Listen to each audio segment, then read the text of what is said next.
मैं हिंदी हूँ जो कोई मेरा गम समझे तो मैं बोलूँ, मेरी भाषा समझता ही नहीं कोई मैं क्या बोलूँ। जमाने की नज़र में हिंद की कौमी जुबां हूँ मैं, मगर जब ढूंढने निकलो तो भारत में कहाँ हूँ मैं। सभी मेरे हैं लेकिन सब मुझे अपना नहीं सकते, दक्कन वाले मुझे एक रात भी ठहरा नहीं सकते। कविता का मेरी बंगाल पर जादू नहीं चलता, वहाँ मेरा लहू पीकर किसी का दिल नहीं हिलता।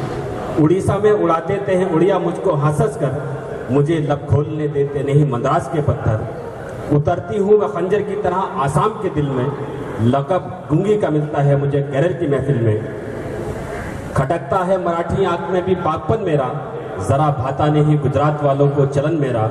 मैं अपने देश में जब हर तरफ ठुकराई जाती हूँ तो फिर कागज पे क्यों कौमी जुबां कहलाई जाती है। एक दर्द ये हिंदी का भी है।